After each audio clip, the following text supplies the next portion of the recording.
देवेंद्र इस गांव का सब्जी बेचने वाला है। देवेंद्र जितना ईमानदार है उतना ही भोला भी है। गांव वाले उसे धोखा देते रहते हैं, लेकिन वो कुछ नहीं कह पाता। इस भोले लड़के को लेकर देवेंद्र की माँ बूढ़ी बहुत चिंतित रहती है। अच्छा माँ, चलो अब मैं जा रहा हूँ। देखो मैंने खाना वाना सब बनाकर रख दिया है, आप बढ़िया से खा लेना, ठीक है? आप बीमार हो तो इस हालत में कहीं भी काम पर मत निकल जाना। जोश जोश में निकल गए, नहीं नहीं नहीं नहीं, आराम करना है। और मैं दोपहर में आकर आपको फिर से खाना खिलाऊंगा, ठीक है ना? बोलो हाँ। किसने कहा कि मैं बीमार हूँ? थोड़ा बहुत जुकाम हुआ है, इतना क्या हुआ? तुम्हें इतना कष्ट करने की जरूरत नहीं है। मैं दोपहर में तुम्हारे यहाँ भात लेकर चली आऊंगी। बिल्कुल नहीं। अरे कविराज वैद्य जी ने आपको आराम करने के लिए कहा है ना। आप वैद्य की बात नहीं मानोगे, अपने आप से चलोगे क्या? देखो बात मानो तभी आप ठीक होगी। नहीं, जरूरी नहीं कि तुम दोपहर में आओ, मैं भात लेकर खुद चली आऊंगी। हो तुम इतना जिद क्यों करती हो माँ? अच्छे से जानती हो कि तुम्हें इतना काम करने में नहीं दूंगा, इसीलिए तो सुबह सुबह उठकर तुम्हारे लिए खाना बनाया हूं, फिर भी तुम ऐसी जिद कर रही हो। तुम्हारे हर काम में ज्यादा ही हल्ला होता है। घर का काम मैं देखती हूँ, तुम सब्जी का काम देखो, बस इतना ही काफी है। ओहो, इतनी बात मैं नहीं सुनना चाहता माँ। तुम क्या बोलूं, तुम्हारे बिना इस दुनिया में मेरा और कोई नहीं है, समझो ना। अगर तुम्हें कुछ हो गया तो मैं कैसे रहूंगा माँ? इस गांव में कोई मुझे पसंद नहीं करता और तुम भी ऐसी बातें करती हो। यही तुम्हारी सबसे बुरी आदत है। कहीं नहीं जाऊंगी तो काम कैसे चलेगा? तुम तो मेरे सबसे प्यारे बेटे हो। चलो अब सावधानी से जाना, दोपहर में आ जाना। हो ठीक है, लेकिन तुम भात लेकर मत जाना। मैं आकर साथ में खाना खाकर फिर जाऊंगा, ठीक है? ठीक है बेटा, वैसा ही होगा। अब जाओ, बहुत देर हो रही है। इतनी देर से दुकान खोलोगे तो कोई फायदा नहीं होगा।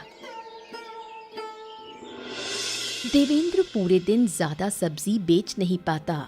बेच भी लेता है तो गांव वाले उसे धोखा देते हैं। इसके कारण देवेंद्र बहुत दुखी रहता है।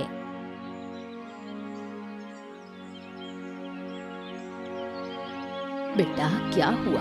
मन उदास क्यों है? तबीयत ठीक नहीं लग रही। नहीं माँ, मेरा मन बहुत उदास है। मुझे सही बताऊं, ये व्यापार मुझे नहीं आता। तुम क्यों नहीं समझती हो? मैं व्यर्थ ही व्यापार में लगा रहता हूँ। नुकसान ही तो होता है और कुछ फायदा वायदा नहीं होता है। ऐसा मत कहो, नुकसान होते होते एक दिन देखोगे मुनाफा होगा, तब हमारे घर में कोई दुख दर्द नहीं रहेगा। अरे कब आएगा वो दिन? कई सालों से व्यापार कर रहा हूँ, अभी तक मुनाफा नहीं देख पाया। कुछ ज्यादा नहीं बिका, जितना बिका भी तो वो लोग धोखा देकर चले गए। कोई पैसा नहीं देता, कोई सब्जी छुड़ा कर भाग गया। तुम किसी को कुछ कह नहीं पाते, इसलिए नुकसान होता है। अगर तुम बोल पाते तो अच्छा मुनाफा होता और गांव वाले तुमसे सब्जी खरीदते। मैं क्या करूं माँ? मैं न कुछ कर पाता हूँ, न किसी से कुछ कह पाता हूँ। क्या करूं माँ, तुम बताओ। मैं समझ ही नहीं पाता हूँ कि कौन सच बोलता है और कौन झूठ बोलता है। इसीलिए कहता हूँ कि मुझसे ये व्यापार नहीं होने वाला, मुझसे नहीं चलेगा। कोई बात नहीं, एक दिन जरूर आएगा जब तुम्हें तुम्हारी ईमानदारी का फल मिलेगा।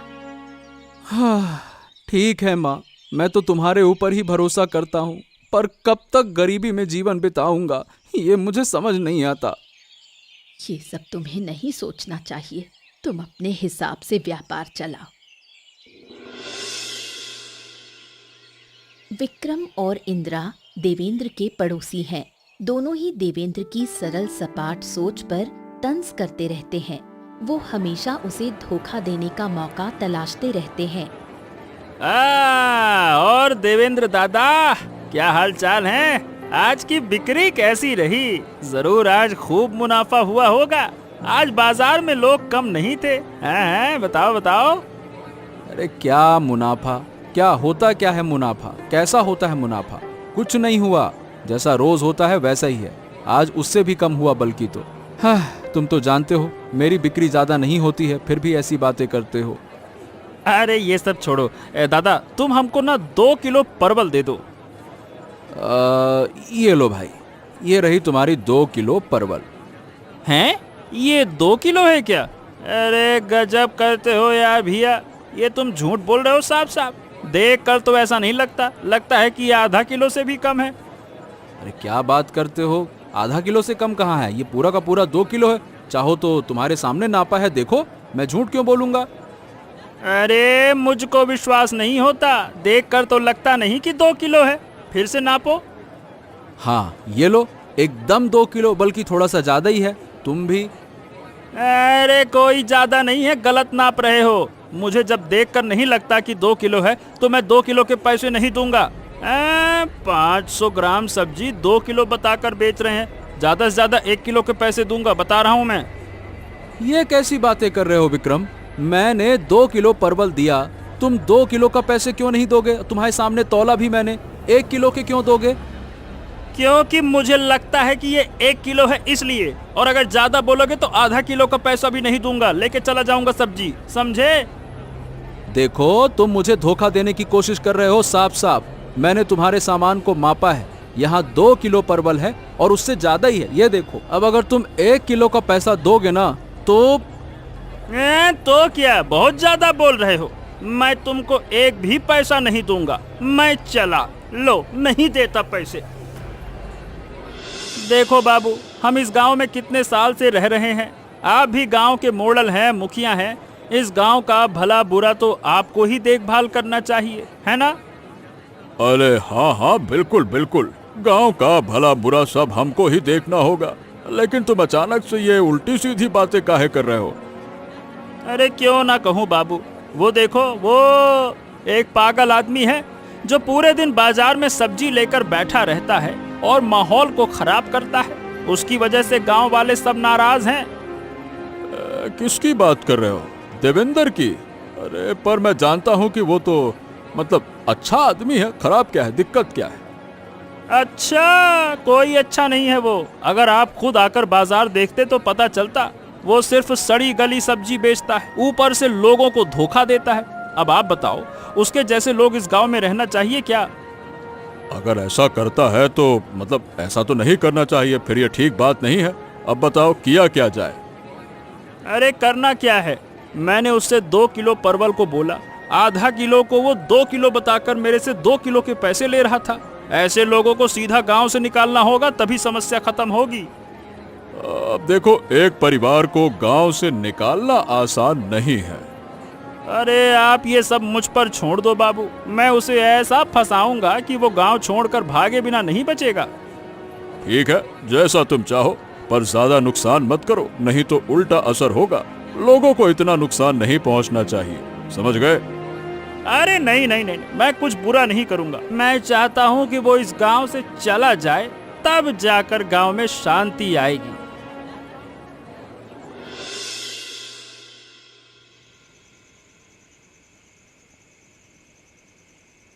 बोल बेटा, और कितना रोएगा? मैंने तुम्हें इतना समझाया, फिर भी तुम क्यों नहीं समझते? क्या करूं माँ, मैं क्या करूं? मैं इतना भोला क्यों हूँ माँ? मैं क्यों हूँ ऐसा? तुमने मुझे बचपन से चालाक क्यों नहीं बनाया? चालाक बनाया होता तो मुझे इतना अपमान सहना नहीं पड़ता ना। यही सही मौका है। अब तुम सरल सपाट हो, लोगों का तुम्हारे साथ कैसा व्यवहार है ये देख पा रहे हो, कौन कैसा है ये भी समझ रहे हो। मुझे इस तरह का मौका बिल्कुल नहीं चाहिए। तुम्हें अभी पता नहीं है माँ, गांव वाले मेरे साथ कैसा व्यवहार करते हैं। मुझे बेवकूफ समझकर क्या क्या तो भी कहते हैं। मुझे क्या बुरा नहीं लगता माँ, बताओ? मुझे पता है तुम्हें बहुत बुरा लगता है, लेकिन लोग इसे नहीं समझते, ये सब मानना पड़ता है। बहुत सह रहा हूँ माँ, अब और सहन नहीं कर सकता।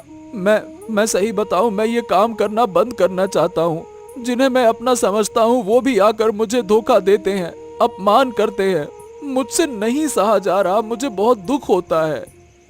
चल बेटा, कुछ दिन और ये काम कर ले, मैं तुम्हारे लिए दूसरा काम ढूंढती हूँ। तब तुम्हें इतने लोगों के बीच नहीं रहना पड़ेगा, कोई तुम्हें धोखा नहीं देगा। नहीं माँ, नहीं नहीं नहीं नहीं, मैं अब एक भी दिन ये काम नहीं करूँगा। तुम मेरे लिए दूसरा काम देखो। मैं किसी भी काम को कर सकता हूँ, चाहे वो कितना भी कठिन क्यों ना हो, लेकिन मैं ये काम नहीं कर पाऊंगा, नहीं कर पाऊंगा। ठीक है, वैसा ही होगा। अब रोना बंद कर। इतना बड़ा हो गया है, फिर भी इस तरह रोता रहेगा तो लोग क्या कहेंगे? ठीक है, मैं रोना बंद करता हूँ, तुम मेरे लिए नया काम ढूंढो बस। रात में विक्रम और इंदिरा योजना बनाते हैं और विशैला कीड़ा लेकर देवेंद्र के सब्जी के बगीचे में आते हैं ताकि देवेंद्र को नुकसान पहुंचाया जा सके।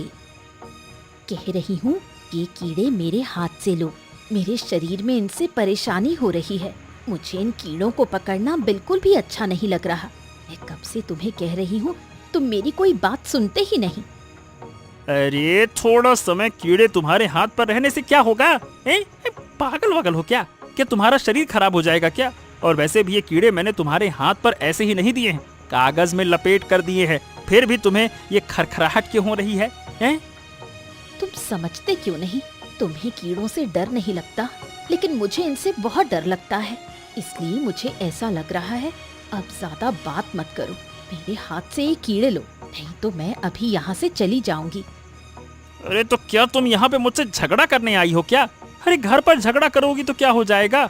अब यहाँ इस सब्जी के बगीचे में भी मुझसे झगड़ा करोगी। चुपचाप काम पूरा करो और यहाँ से चलो, नहीं तो। ये कीड़े भारी हैं क्या कि मेरे हाथ से नहीं लिए तो तुम्हारा काम पूरा नहीं हो पाएगा? मेरे हाथ से ये कीड़े ले लो, नहीं तो मैं अभी चिल्ला दूंगी। ठीक है ठीक है ठीक है ठीक है, लाओ मेरे हाथ में दे दो। अगर मैं तुम्हारे साथ और कोई काम करता हूँ तो देख लेना तुम। मुझे भी तुम्हारे इस बुरे काम में तुम्हारी मदद करने की इच्छा नहीं। जो करना है करो। अगली बार मुझे इन सब चीजों में मत फंसाना। यहाँ आने से बेहतर था घर में सोती रहती, वही मेरे लिए अच्छा था। अरे अब क्या चुप रहोगी महारानी? चुप हो जाओ, चुप हो जाओ। हम काम पूरा करेंगे या ऐसे ही झगड़ते रहेंगे? पटर पटर पटर पटर।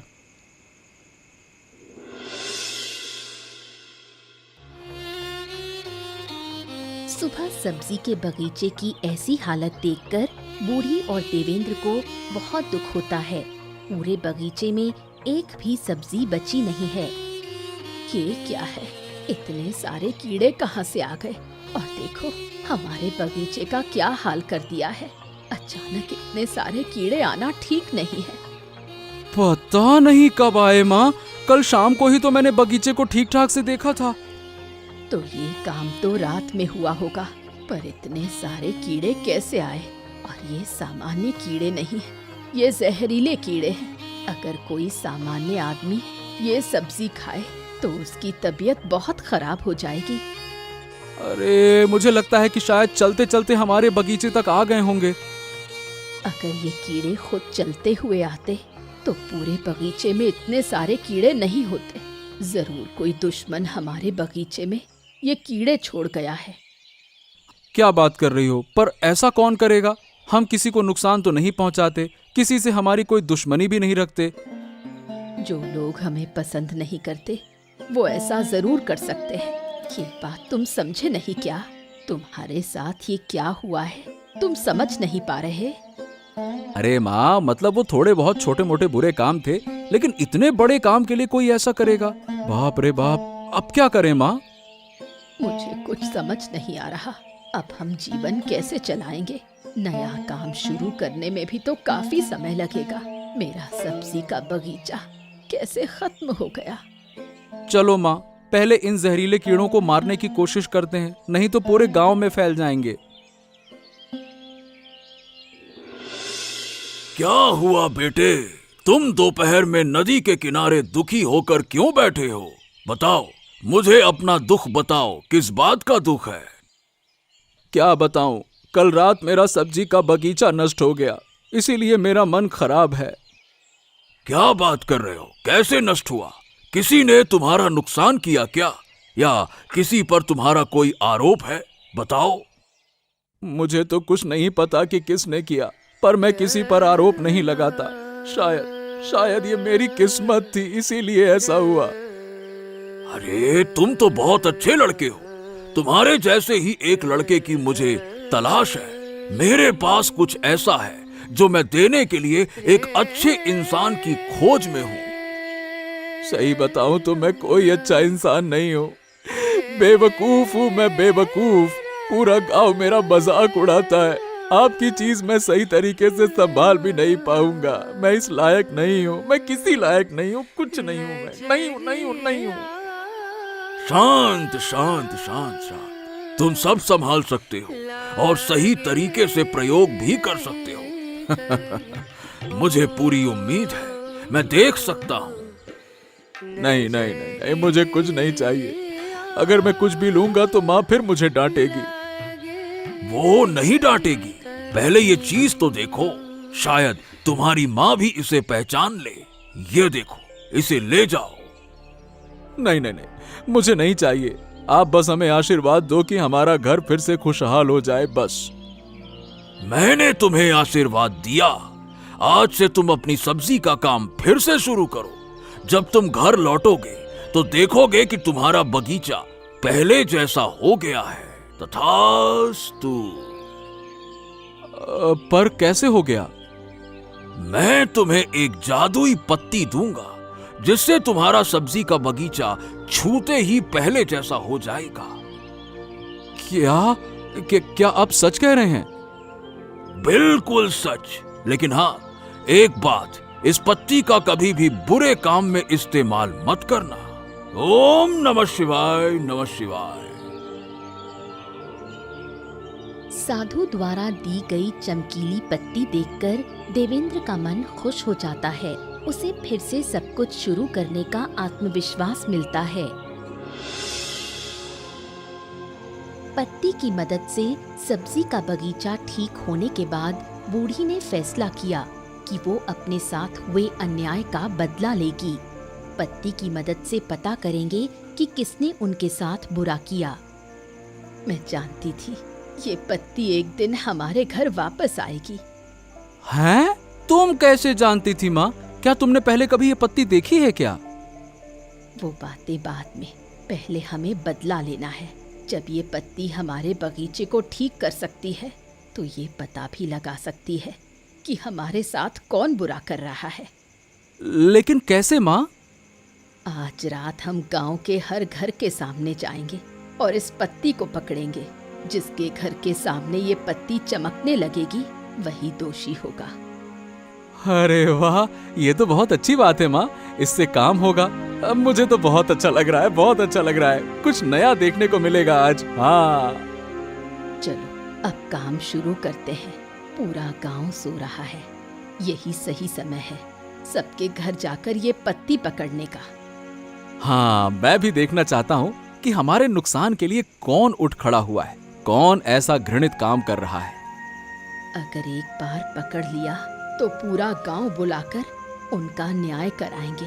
सोच तो, अगर ये पत्ती हमारे पास नहीं होती तो हमारा परिवार कैसा होता। बहुत बुरा होता, बहुत बुरा। देखो जान, हमने बिल्कुल सही काम किया। उनका सब्जी का बगीचा पूरी तरह से खत्म हो गया। पिछले 2 दिन से देवेंद्र सब्जी बेचने निकल ही नहीं पा रहा। अरे निकलेगा कहाँ से, ससुरे का बगीचा ही खराब है। अच्छा आदमी, बड़ा आया अच्छा आदमी। हमारे साथ तो ऊंची आवाज में बात करता है। हम उसे कभी कामयाब नहीं होने देंगे। पानी में बह गए मतलब? अरे हमारा इस गांव में प्रभु तो देवेंद्र से ज्यादा है। कितने लोग देवेंद्र को जानते हैं बताओ भला? और जान भी लें तो बस सब्जी वाले के तौर पे ही जानते हैं ना। हमें सब्जी बेचने की जरूरत नहीं है, हम उससे काफी ऊपर वाले लोग हैं। सही कहा, हमारा रिश्ता मोरल साहब से है, जहाँ देवेंद्र बात भी नहीं कर सकता। छोड़ रही हो? कितनी उछल कूद देखी मैंने। मोड़ल साहब मेरी बातों को पूरी तरह से मानते हैं और ये काम करने की इजाजत दी है। अब जब मन होगा देवेंद्र को इस गांव से बाहर निकाल दूंगा, और क्या। रुको रुको, अभी तो बस शुरुआत है। अभी अगर निकाल दिया तो मजा कहाँ से आएगा। उनका सब्जी का बगीचा खराब हो गया। अभी तो दुख के दिन शुरू हुए हैं। पहले दुख देखेंगे फिर बाहर निकालेंगे। ये तुमने कही पते की बात। ठीक है, तो कुछ दिन और देखते हैं और फिर उसे फंसाकर गांव से बाहर कर देंगे। गांव वाले समझ भी नहीं पाएंगे कि हमने क्या किया। ठीक है, ऐसा होगा। अब देखो आगे क्या होता है। जरूर देवेंद्र अब गांव-गांव घूमकर भीख मांगेगा।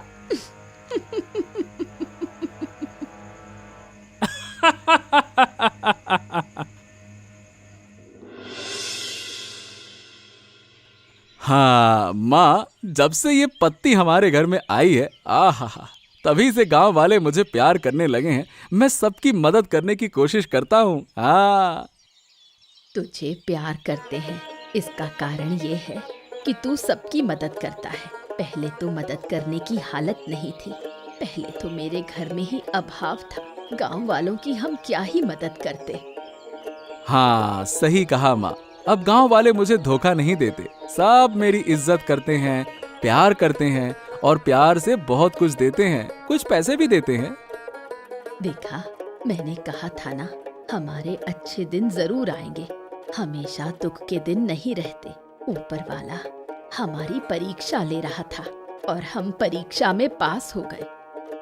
वो साधु बाबा ने हमारी बहुत मदद की है। अगर उन्हें फिर से देख पाऊं तो मैं उन्हें धन्यवाद दूंगा इतनी मदद के लिए। शायद किसी दिन तेरे अच्छे कर्मों के कारण उनका दर्शन हो जाएगा। अब हमारा एकमात्र उद्देश्य है कि गांव वालों को अपने पक्ष में लाना। लेकिन माँ, क्यों? नहीं तो जिसने हमारे साथ अन्याय किया है उनसे हम बदला नहीं ले सकेंगे। गांव वाले हमारे पक्ष में होंगे तभी बदला लेना संभव होगा। क्या बदला लेना जरूरी है? जरूरी है, केवल हमारे लिए नहीं। अगर आज हम उन्हें छोड़ देंगे तो कल शायद वो औरों को भी नुकसान पहुंचाएंगे। आज बदला लेंगे तो वो दूसरों को नुकसान पहुंचाने से पहले सोचेंगे। हाँ, ये बात तुमने सही कही माँ। तो मतलब बदला लेना जरूरी है। ठीक है, मैं सब व्यवस्था करता हूँ, कैसे क्या करना है। सब कुछ धीरे धीरे करना है, जल्दबाजी ठीक नहीं। हमें धीरे धीरे आगे बढ़ना होगा, नहीं तो कोई हमारी बात नहीं मानेगा। ठीक है माँ, जो तुम कहोगी मैं वही करूंगा। तुम देखो अब।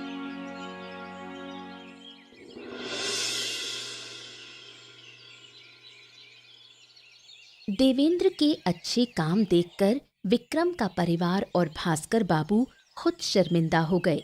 वो फैसला करते हैं कि देवेंद्र के परिवार के पास जाकर माफी मांगेंगे। अरे मोड़ल मशाह है मुखिया जी, आप मेरे घर पर। मेरा सौभाग्य है कि आप पधारे। मतलब मैंने कभी कल्पना नहीं की थी कि आप स्वयं मेरे घर पर आएंगे। आइए ना, आइए आइए, बैठिए बैठिए बैठिए। कहाँ बैठाऊं आपको? मैं क्या अम्मा, अरे। शांत शांत शांत, इतना उत्साहित होने की जरूरत नहीं है। अच्छा सुनो, मैं बैठने नहीं आया, किसी और दिन आकर तुम्हारे घर बैठूंगा। अभी तो केवल माफी मांगने आया हूँ। बस मुझे माफ कर दो। हैं? माफी? क्यों? आपने क्या गलत किया? विक्रम और इंदिरा ने जो बुरा काम किया तुम्हारे साथ, मैं भी उसका भागीदार हूँ। मैंने उन्हें तुम्हें नुकसान पहुंचाने को कहा था, लेकिन मैंने सोच समझकर नहीं किया ये। ओ, विक्रम का तो मुझे पता था, लेकिन आपका मुझे नहीं पता था कि आप भी। खैर, अब जब आप खुद ही माफी मांगने आए हैं तो मैं क्या कहूँ। अरे बस तुम ये कह दो कि तुम हमको माफ कर रहे हो। बस हम तुम्हें बेवजह गलत समझ बैठे। हमें लगा तुम अलग तरह के इंसान हो, लेकिन तुम जो गांव में मदद कर रहे हो ना, वो देखकर हमें वाकई में शर्म महसूस हुई। हाँ, अब हमें समझ में आ गया भाई, हमें माफ कर दो। हमने तुम्हारा बहुत नुकसान किया, तुम्हें बहुत बुरा भला कहा।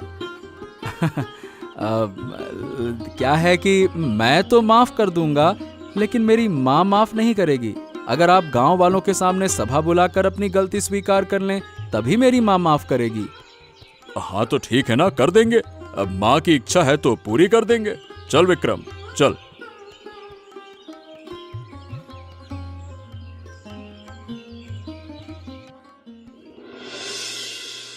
हाँ, बताइए बाबू, आप क्या कहने के लिए बुलाया है सबको? हाँ, तो गांव वालों, मैं आप सबसे कहना चाहता हूँ कि मतलब मैं और विक्रम के परिवार ने मिलकर देवेंद्र के परिवार को बहुत नुकसान पहुंचाने की कोशिश की और बहुत नुकसान किया भी। आप सभी के सामने मैं आप सबसे और देवेंद्र से माफी मांगना चाहता हूँ। हाँ, मैं भी माफी मांगना चाहता हूँ। मैंने देवेंद्र को गलत समझा, सही समझ नहीं पाया, पर अब मैं समझ गया हूँ। देवेंद्र बहुत अच्छे इंसान हैं और इस गांव में देवेंद्र जैसा कोई दूसरा नहीं। देवेंद्र, मुझे आशा है कि गांव वाले हमें माफ कर देंगे। अब तुम अपनी माँ से पूछो, क्या वो हमें माफ करेंगी? मैं क्या कहूँ, मैं पहले तो सोचती थी कि बदला लूंगी, लेकिन आप लोग खुद पछता रहे हो। मुझे कुछ कहने की जरूरत नहीं, पछतावा सबसे बड़ी सजा है। हाँ, तो अब हम मुक्त हैं। इतने दिन से सोचते थे कि आप हमें माफ करेंगे या नहीं करेंगे। हमने बड़ा घृणित काम किया ना, इसीलिए अब हल्का हल्का लग रहा है। अब हम चाहें तो पहले ही बदला ले सकते थे। हमें पता चला कि विक्रम और उसकी पत्नी मिलकर जहर वाले कीड़े लेकर हमारे बगीचे को नष्ट करने आए थे, लेकिन हमने कहा छोड़ो, हो गया। हाँ, मैंने भी अनजाने में तुम पर बड़ा अन्याय किया, तुम्हें दुख दिया। अब ठीक है बाबू, ऐसी बातें छोड़िए। अब आइए मिलकर गांव की भलाई करते हैं। मैं एक मामूली सब्जी वाले के रूप में भी गांव की प्रगति कर सकता हूं, तो आप तो गांव के मोड़ल मुखिया बनकर बहुत कुछ कर सकते हैं, है ना? ये कही तुमने 100% सही बात। अगर पहले मैं नहीं करूंगा तो गांव आगे नहीं बढ़ेगा। अब मैं ऐसा जरूर करूंगा। मेरा कोई भी गांववासी अभाव में नहीं रहेगा। यही तो हमारा उद्देश्य है। हम आपके आभारी हैं।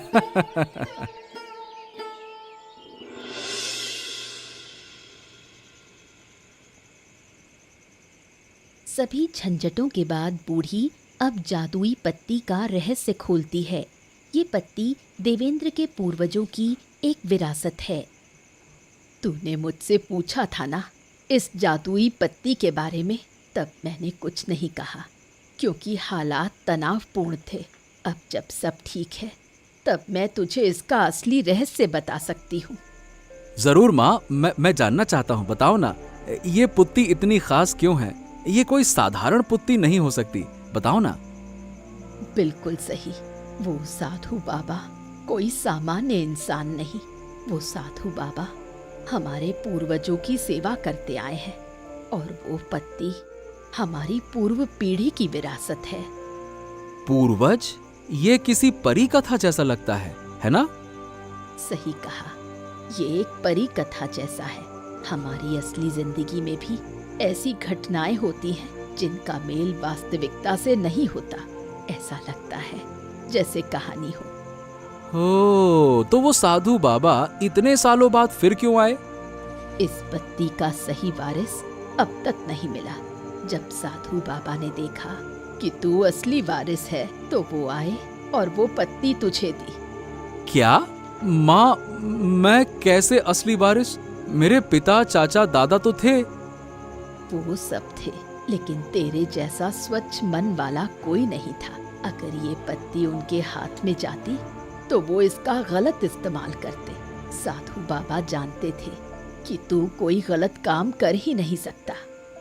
सही कहा माँ, मैंने साधु बाबा से वादा किया है कि मैं इसका दुरुपयोग नहीं करूंगा। देखा, इस जादुई पत्ती के कारण तेरे जैसे एक सब्जी वाले का भाग्य कैसे बदल गया। सही कहा माँ, ऊपर वाला कब किसे किस स्थिति में ले जाता है कहना मुश्किल है।